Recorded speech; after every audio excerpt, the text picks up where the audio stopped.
Bonjour à toutes et à tous et bienvenue à NBCFX. Je vous présente les nouvelles prévisions de la paire euro-dollar pour ce vendredi 16 mai 2014. Les prix de la paire ont réussi à rebondir au-dessus des 1,37 $ à partir du niveau des 1,3648 et en dépit de la hausse, l'euro est resté faible. La monnaie unique a chuté hier suite à la publication des données du PIB du premier trimestre dans la zone euro, avec des chiffres inférieurs aux attentes et un taux d'inflation à la baisse atteignant les 1%, au-dessous de l'objectif fixé par la BCE, ce qui va pousser l'institution à agir lors de la prochaine réunion en juin. D'autre part, l'indice des prix à la consommation est resté inchangé à 0,7%, bien en dessous de la cible fixée par la Banque centrale européenne à 2%.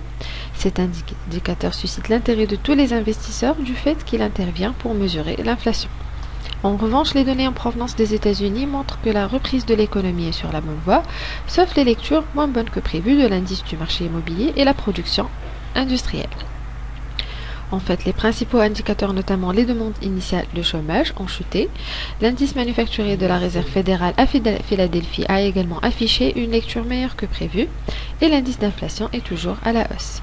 Le rebond de la paire euro-dollar revient principalement à la forte baisse du rendement des banques du Trésor à 10 ans aux États-Unis et non au renforcement de l'euro. Les analystes prévoient une action imminente par la Banque centrale européenne lors de la réunion du mois de juin pour contrer le risque d'une faible inflation qui continue de peser sur l'euro.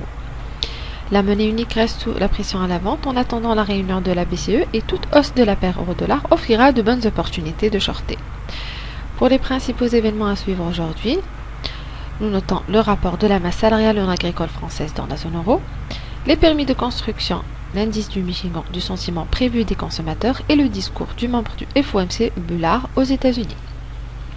Techniquement, les prix de la paire ont chuté hier, atteignant la zone d'achat que nous avons citée dans nos analyses précédentes à 1,3654, 1,3632 $ et l'euro avait par la suite augmenté pour tester à nouveau les 1,3720 $.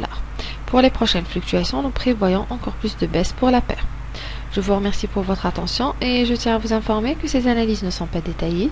Donc pour recevoir une analyse complète de la paire euro-dollar avec les niveaux de support et de résistance ainsi que les points d'achat et de vente, vous pouvez toujours nous contacter par email sur info@mbcfx.com ou vous abonner directement sur le lien au-dessus de la vidéo. Excellente journée et bon trade à tous.